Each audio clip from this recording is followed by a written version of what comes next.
Coming to you straight from the Rio Grande and beyond, broadcasting to the four corners of the globe. So grab your seat, your coffee, or your sundowner. Okay, everybody, here we go. On point, as always. This is Gloves Off. Gloves Off.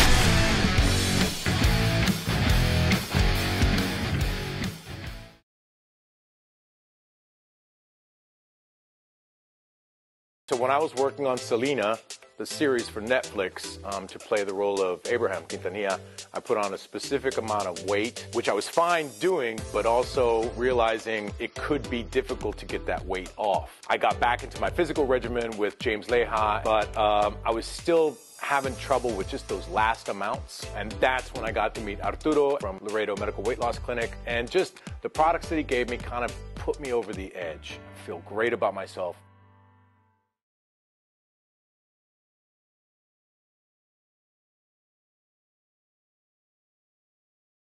Back at you and Gloves Off, and today we got a great crew that's in here throughout Texas, and we're touching base on something that is known as auditing police officers, cop auditing, or auditing investigations, and so on and so forth. And a lot of people say we need it, others say we don't.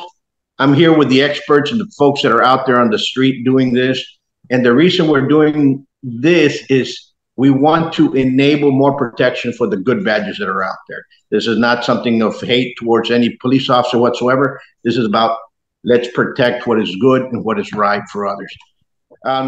We have Ismael Ricon from Corner News.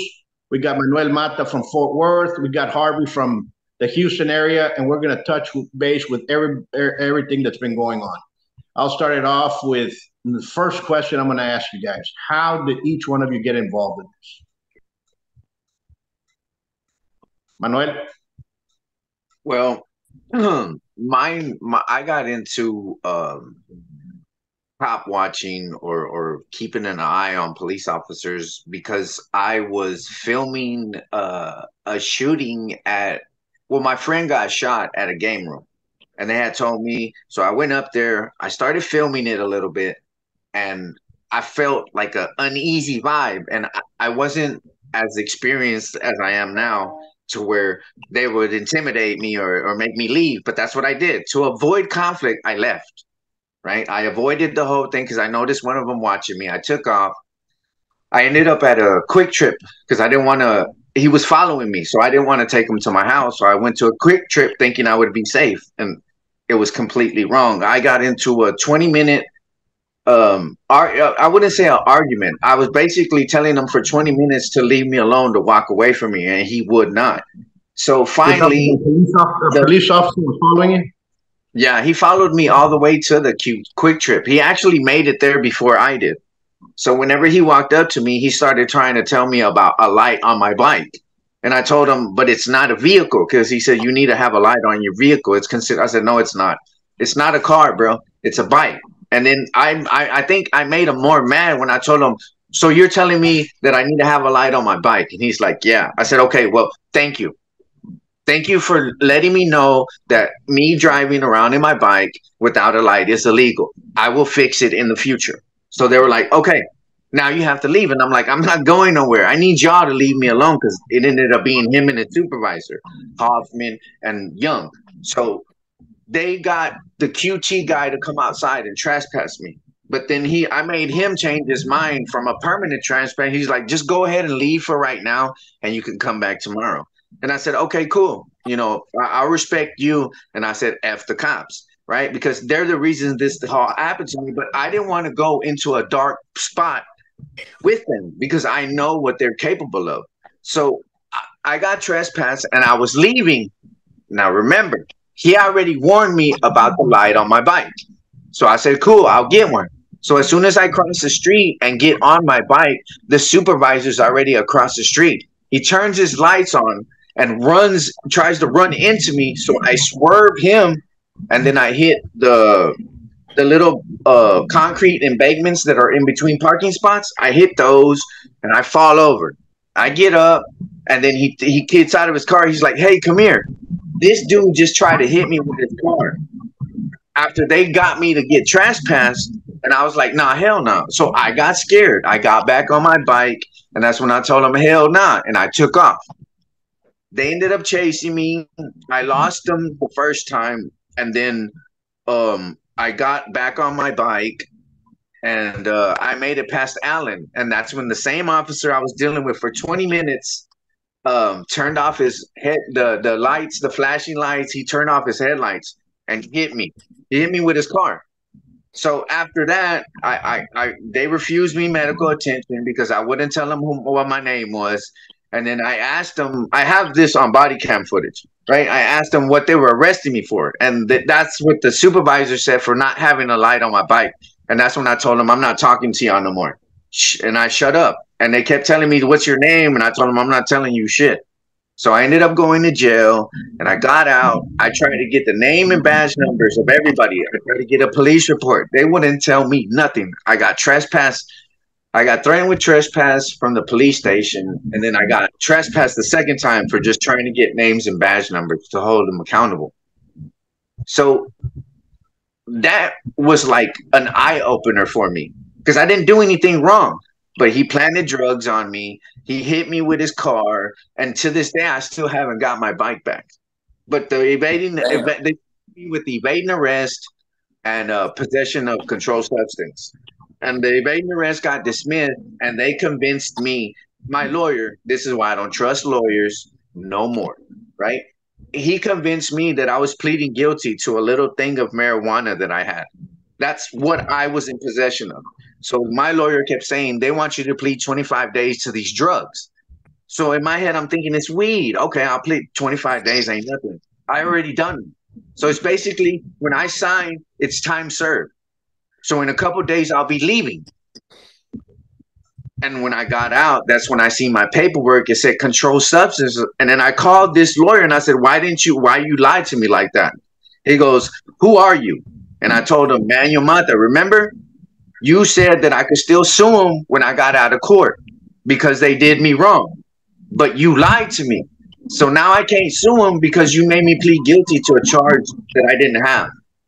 And then he's like back and forth. He goes, so what happened? Or did you get arrested again? I said, man, shut up. And I hung up on him. Right? His name is Matt Brown.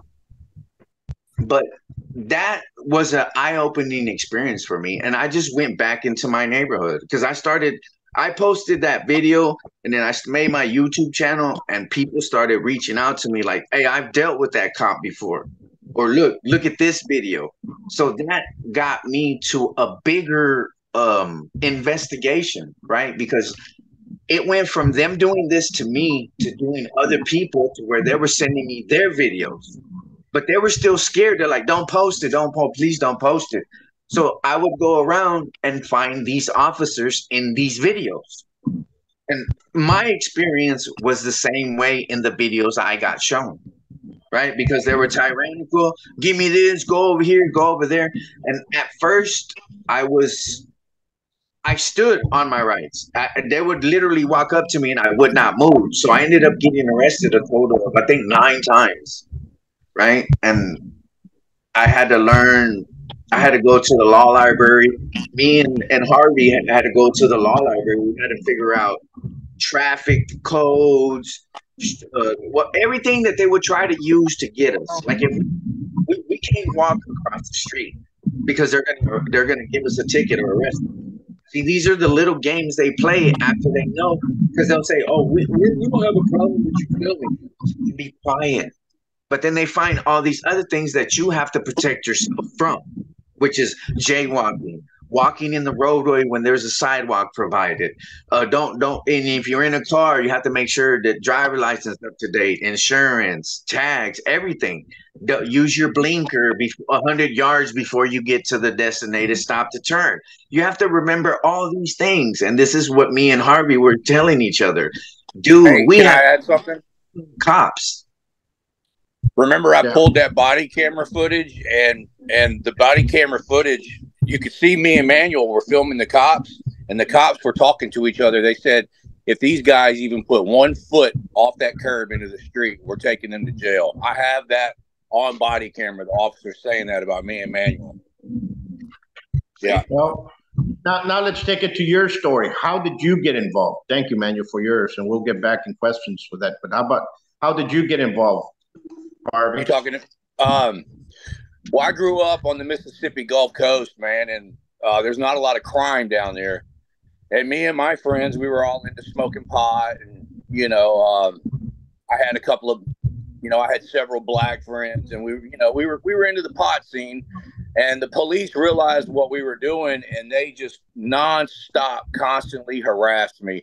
I mean, I couldn't even leave my house and go to the store without getting pulled over. And back then, I didn't know my rights. They used to pull me over and just immediately rip me out of my car, search my car. They'd find a seed on the floor and take me to jail. Well, I started watching, and then I moved to Texas. I started watching guys like Ismael and James Freeman.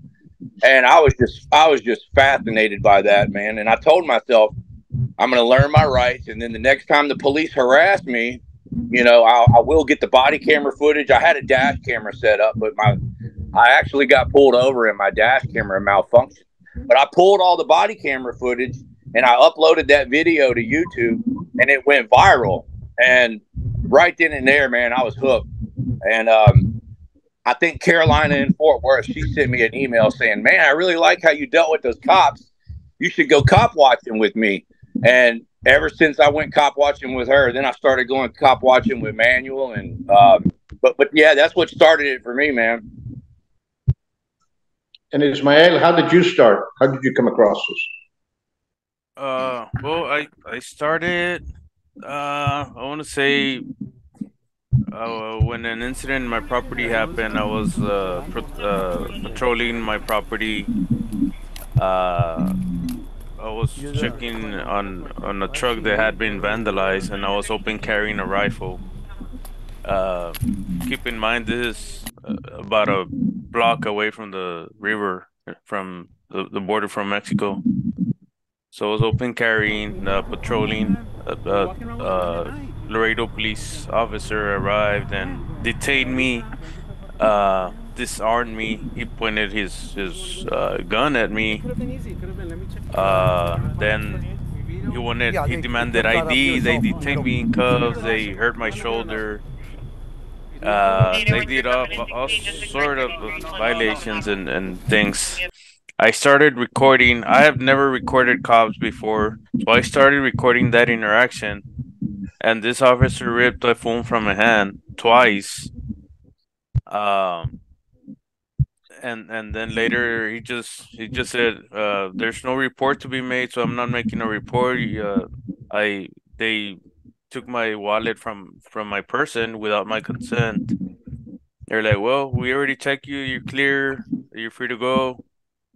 So nothing happened, that incident. So 2 years later, I decided to file a lawsuit. After that, I was out returning from work, and they pulled me over. This was during the pandemic, and they pulled me over. Well, they didn't pull me over. They pulled behind me when I was sitting eating in private property, and they arrested me for allegedly having a open firearm, which I didn't, and I had everything recorded on my spy glasses, and they never noticed. Oh, yeah. So after that, that's when I started going, I would say, full time. Like every traffic stop I saw, I stopped and recorded. And after that, I started getting arrested, and I've been arrested 10 times now. Ever since I started doing this, because I used to be a jailer before. I used to have a clean record. So ever since I started doing this, I've been arrested 10 times after. So that's pretty much what started me. I'm going to interject a little bit. I've seen a pattern with every single one of you, that something happened that it turned you into doing this to be more vigilant and be vigilant out for others. It was the attitude of some ill officers, how it happened, that it pushed you out there to say, you know what, it's not going to happen to me again. I see that with a lot of people that become activists. I see that with a lot of people that start fighting for a right, and that's been either taken away or is being taken away, and things like that occur, that people are standing up.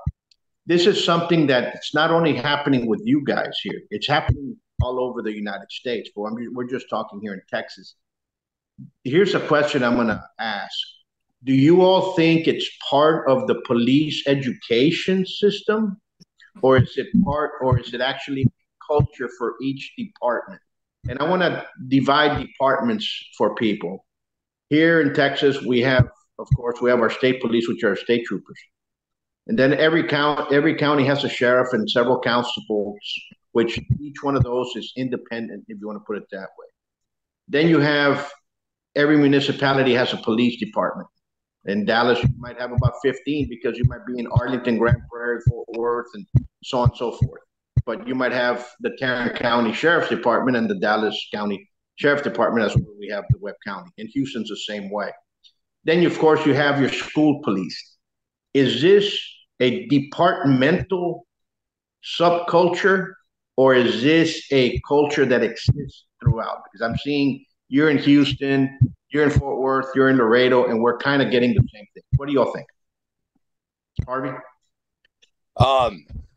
What I think is, and this is a big picture, our government has been infiltrated by criminal organizations that hate the Constitution.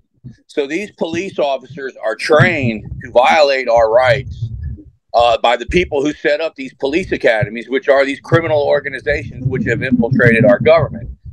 And also, they pump the propaganda through these police departments to violate our rights. And I have found out that if you don't have money to hire a lawyer and fight for your rights after they've been violated, or if you're not educated, you don't have any rights. The police are violating everybody's rights. Only the people that have money and the education that can fight afterwards are getting justice. Okay. Ismael? Yeah, but I mean, like what I see in the police departments before, like what I've noticed before, it's something. It's a cultural thing within the law enforcement community. I don't think it's like a department issue. It's mostly a law enforcement mentality. How they all think. They see us as troublemakers, as they call us forgot the words they use, but they see us as antagonistic, like just looking for trouble, and we're actually not. We're trying to protect our rights, and we're trying to exercise our rights because they're not used to that. Like here in Laredo, they were not used to it. They're used to it now because of me, but they were not used to it, and they kept messing with me, arresting me for things that I wasn't even doing because they were not used to it. And it's not only the law enforcement; it's district attorneys, public defenders. It's a whole the whole criminal I want to say, like, the whole criminal court system. I'm sorry, the court system, because they know they're gonna get a plea deal. They know that I'm probably gonna get a public defender, and I'm gonna plead to something they want for me to plead, and I'm not doing that. So now they're kind of hesitant even to talk to me, which some of them do still. They don't want to give like unlawful orders. They don't want to arrest me for something because they know they're gonna get sued. So yeah, I mean, it's mostly like a cultural, law enforcement cultural thing here in Laredo. I'm pretty much everywhere. It's the same thing. You, Mata, what do you get? I would say it's a culture that's integrated into the training, right? Because I believe that good officers won't make it if the supervisor, the watch commander, and the police chief don't see that they need to be good cops. And what I mean by a good officer, if I'm committing a crime, he catches me, right? That's doing his job. Now, what we're experiencing is a cop overstepping his authority and the bounds that he's allowed to perform in based on his ego and his feelings, which we don't respect them saying go over there or this and that. See, and you have to understand, the minute that these police officers stop being good cops is when they reach out and grab you, or they take the phone out of your hand, or they try to put you into an area where they have no authority to put you in, right? Because I've perfected, I'm not going to say perfected, I've changed the way I film police officers, because they were always they were always saying that they were scared, or we didn't know what was going on, right? So in my thing, it's something that was taught to them, right? And what I mean is, there's a dude that used to teach wolf and sheep training, right?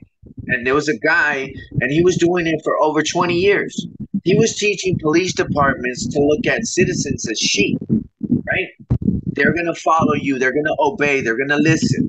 Now, every now and then you'll run into a wolf, right? That means we're the wolves, because we're not going to listen to their illegal and unlawful orders. We're going to assert our rights and stand on them. So we're the biggest threat to their teaching, which is everybody's supposed to follow them blindly. Even when they take people's lives, we're still supposed to be like, they're still good cops.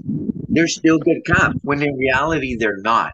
Because a good officer would be able to investigate, would be able to interpret a scene, a incident, right? Because better judgment separates bad and good cops, right? So when a cop can take out his gun and be like, hold up, he doesn't have a weapon, and switch to his taser, good cop, right? When he sees a situation, 4 people walking up to him filming, he looks around, hey man, I just need y'all to, don't do anything spooky or don't freak me out. I see all of you, right? And he turns back around, good cop, right?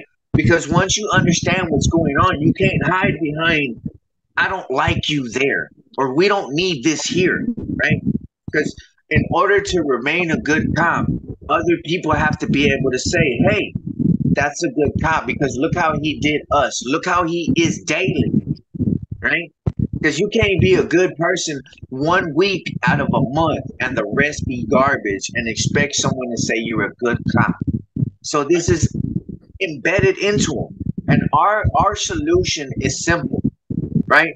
They want to figure out what the issue is. Why don't y'all invite us into our training classes? Why don't y'all sit down and have conversations with us, right? Instead of making us the biggest threat to officer safety, because it's not a camera walking up filming you. That's weird. I agree with what you're saying, and I like that idea. That's actually a very great idea. So back in the 80s, insurance companies hired car thieves to teach them how they were stealing cars, and police officers and so on and so forth. Hackers have been employed by the FBI to teach them how to hack, and so on and so forth. Things like that occur. I think right now, because there's a dividend. Okay, I've seen your all's work, and I've seen a lot of auditors. Once I started seeing what was going on, I started watching a lot of film, and I started seeing the comments, trying to get into depth of what's going on. Because yes, I'm with you. Yes, we do have a good bad cop issue all over the place.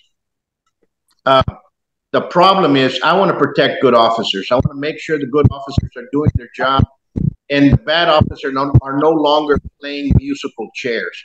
What I mean by musical chairs is, especially happens here in Laredo, a bad officer that all of a sudden does something wrong and starts gaining, because internal affairs is as worthless as tits on a board.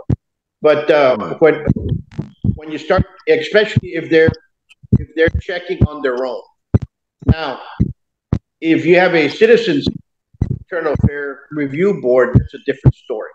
But when you start stacks of grievances and a police officer starts getting those stacks, here in Laredo, what is common is you tell them, you know what, why don't you resign from this department?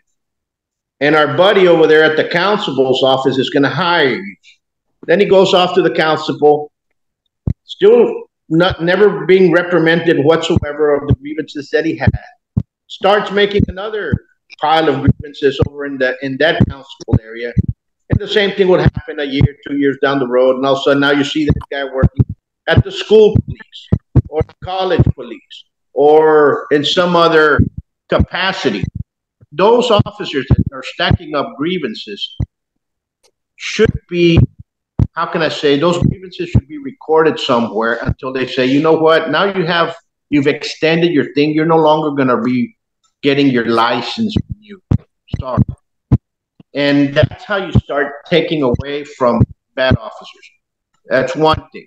That's one solution. But for it to get that way, it's going to take some time and a lot of crucial conversations with a lot of good.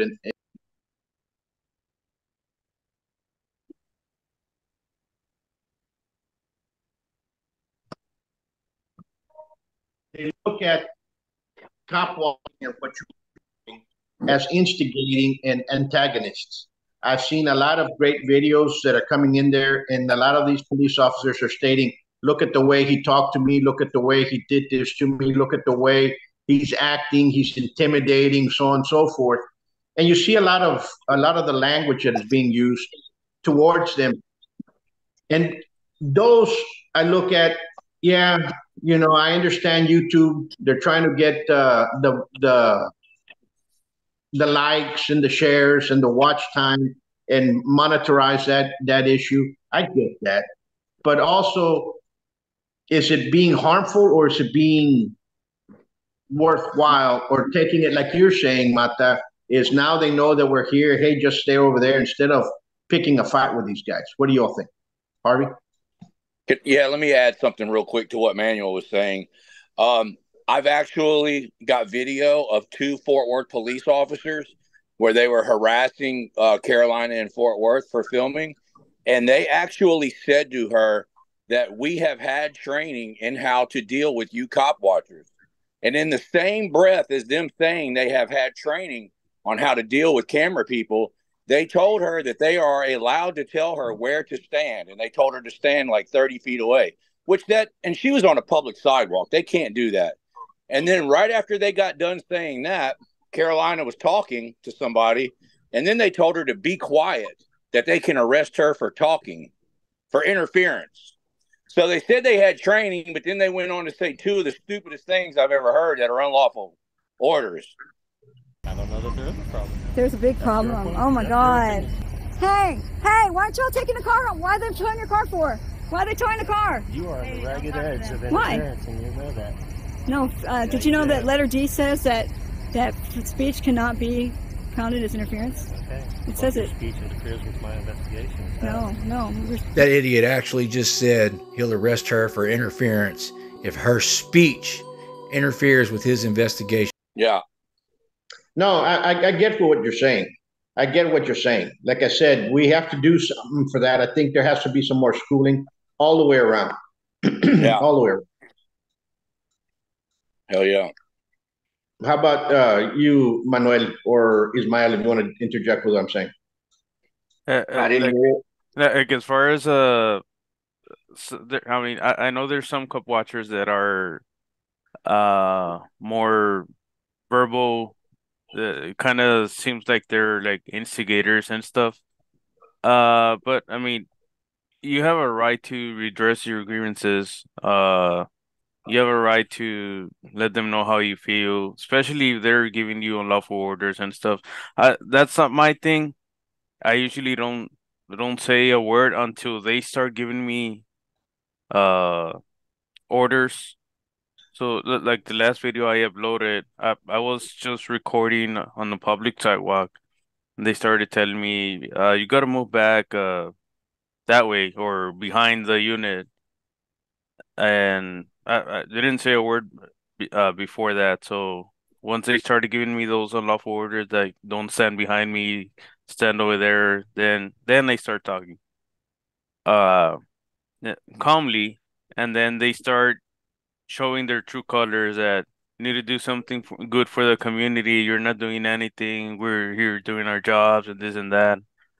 Uh, I mean, me personally, I don't do that stuff. But if they start giving me trouble or start giving me unlawful orders, I'm gonna talk as well. I'm gonna match their uh The respect level. yes, I'm gonna match exactly how they're acting. So that's how I do it. Manuel. Okay. Now, everybody knows I cuss them out all the time, right? So my thing is this, right? If they take away your right to film, if they take away your right to stand wherever you want, if they take away your right to walk freely, if they take away all these rights, the only right that's left to me is to cuss them out. Because in my mind, right, it's the only way I keep my manhood and keep my that thinking in my head that's not diminished because I'm allowing dudes that I know I can beat up that are probably younger than me to do these things to me, right? So that's my trade-off.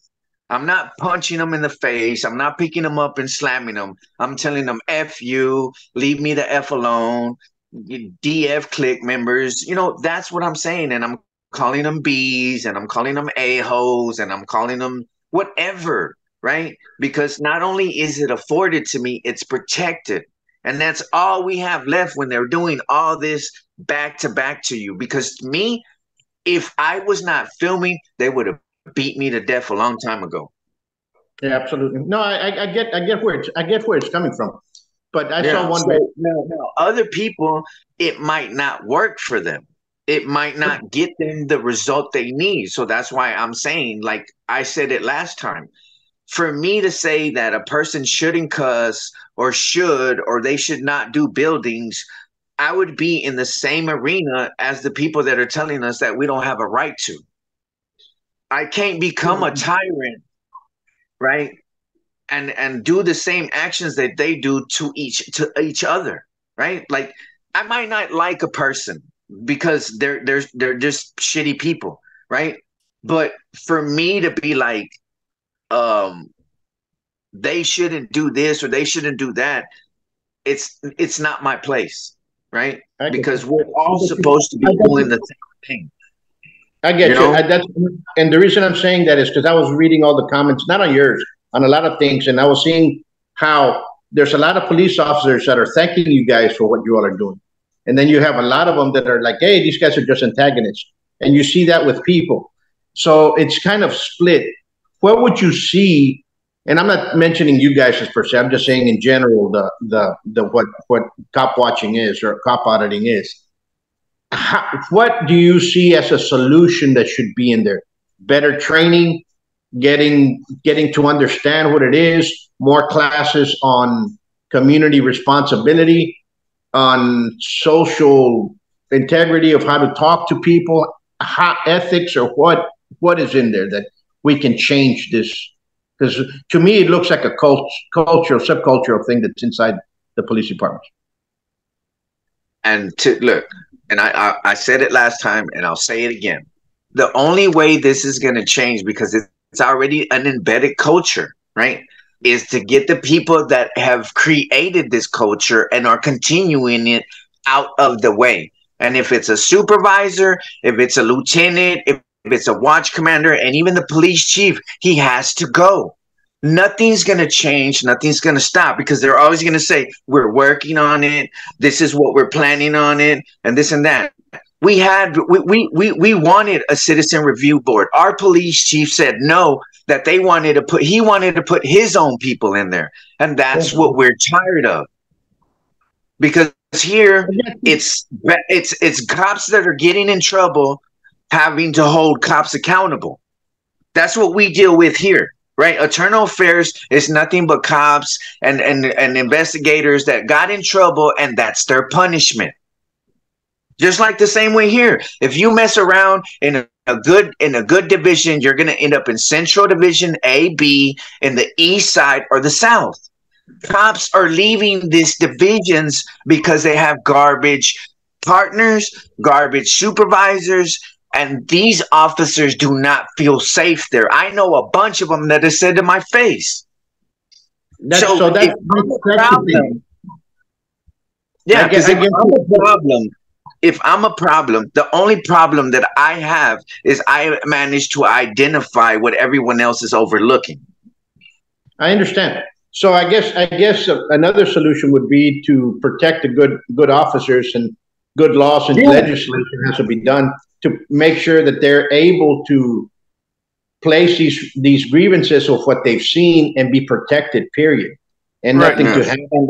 And that's where we need senators, we need legislators, we need these people that are in these houses that'll fucking clamp down and be like, look, if our goal is a good police department, why are we helping bad cops? Why are we helping bad supervisors? Why are we helping bad police chiefs in Texas? Because it's not just in Fort Worth. It's all over our whole state, bro. And the number one person, our attorney general, is supposed to be stopping all this, not encouraging it, not helping them cover it up. You know, until that's why I have all you three, because it's Laredo's down south, Houston, I think we lost them with internet connection, and you're in Fort Worth. And all three of you are stating the same thing that's going on throughout Texas. So this is something, it's a pattern that is. We're a small part of this. There's more people all throughout Texas. They're up in the Panhandle. They're in the East. They're in the West. They're in South Texas.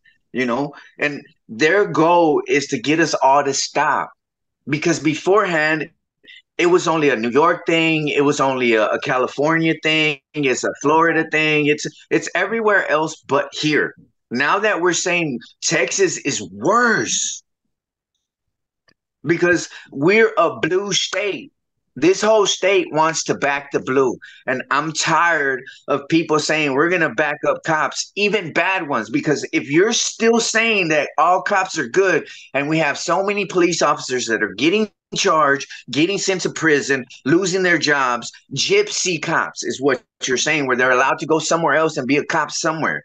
Until that stops, you're condoning bad cops. I don't care if you're saying my cousin, my uncle's a good cop. If you're saying that all cops are good, then you're part of the problem. Until we point the finger and say these guys are the ones that don't need to be here, then we're just allowing it to, we're blindly saying, yeah, we don't care. Because until it happens to us personally, we won't care. And you're correct. It's happened to me. I've said it before. You know, I was doing interfering with child custody, and I'll repeat it back up again. One of the police officers came out there, and everything's fine. He said, redo it at 9 o'clock because she's supposed to drop off your kids. And all of a sudden, 9 o'clock came of age. No kids were around. Called another peace officer for them to redo it. He comes out there and starts arguing, and guess what happened? He started unholstering his pistol because he got ticked off because I was telling him what was going on. I called the police. He leaves the scene. Doesn't finish the report. He leaves. Wow. I called the police, and at 11 o'clock, going on 12 o'clock at night, a supervisor came in. I told him I'm going to record it. That guy drives back up, and guess what happens? He starts cussing me out, cussing out my attorney, F you, F your attorney, F whatever. Starts going that route, all on film. Ismael's seen the thing. That's the officer I sued, right? He's been sued before. And that officer, they found him taking from the kitty from the guys that he's supposed to be backing up. Yeah, he got arrested. Like 3 months ago, for stealing from his own buddies. That's wow. So what idea?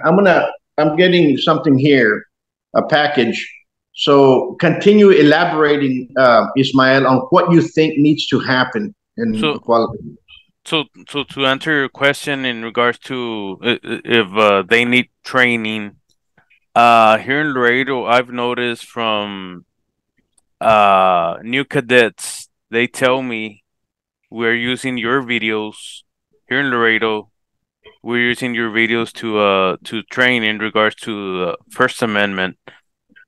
Hell Yeah, yeah. It's been what, like three different officers, three different cadets that tell me, hey, we're using. I didn't know you used to do this, or I didn't know you are doing this, and we're using your videos to train. I'm like, whoa, that's nice. I didn't know that because I just started doing this, what, 2 years ago. So they are using my videos to train their officers. yeah. But before, I mean, they have training. They have First Amendment training. They have Fourth Amendment training. They have constitutional training in general. So it's more training good. Yeah, it helps. But whenever you already have a culture like embedded in them, it's very hard to get it out of them. Especially like the old cops.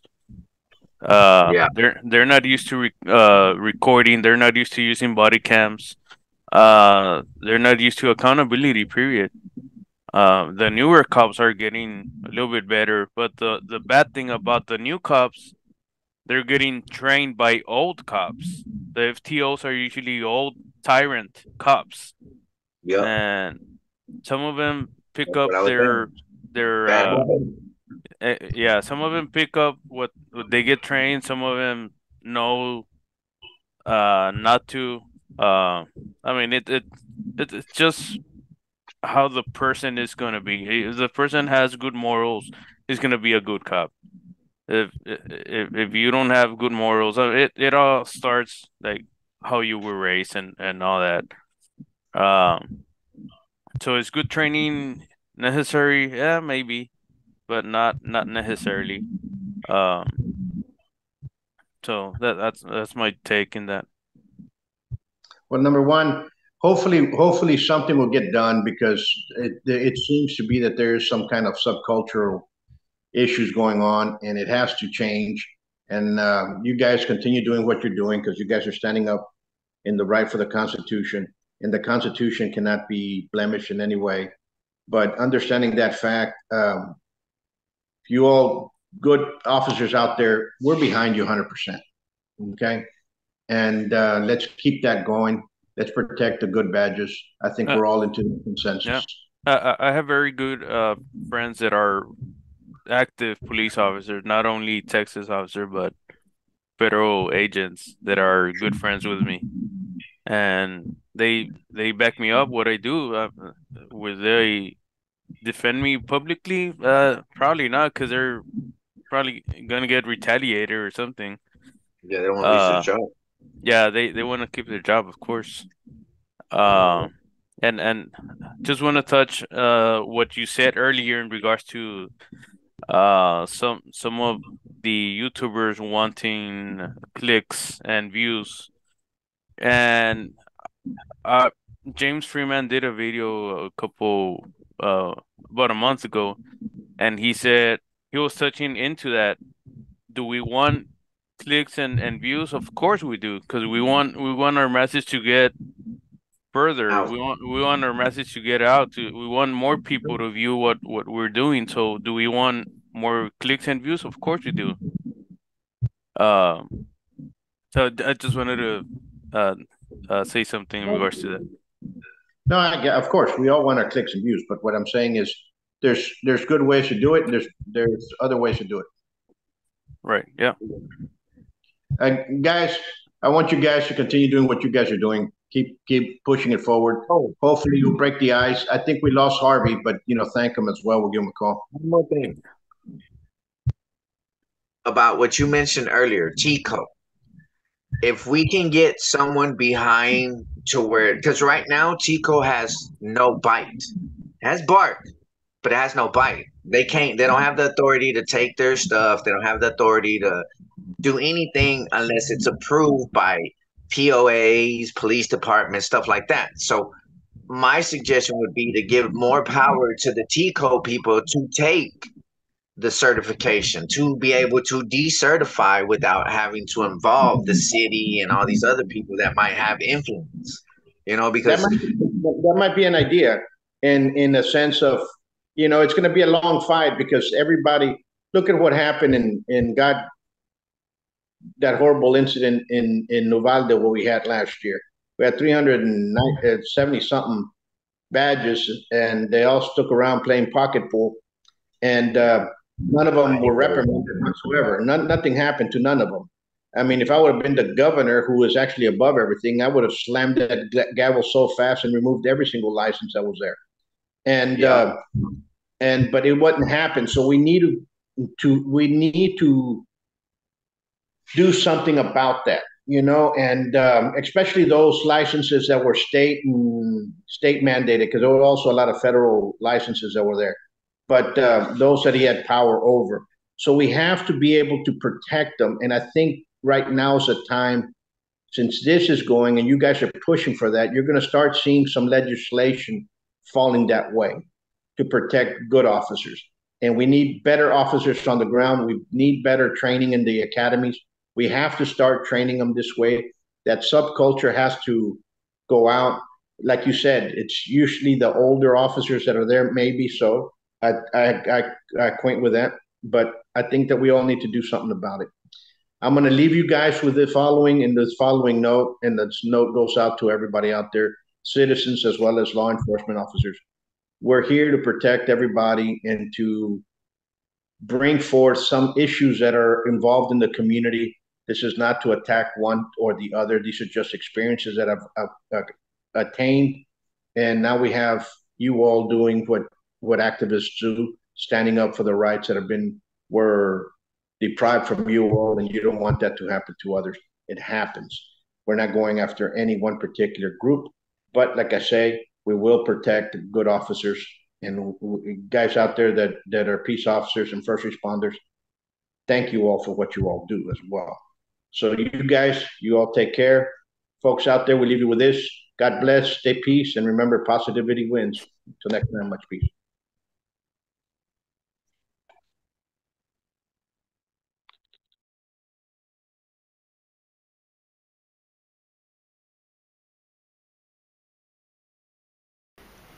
One of the reasons I joined Putron Academy here and enrolled my son is the legitimacy of the school.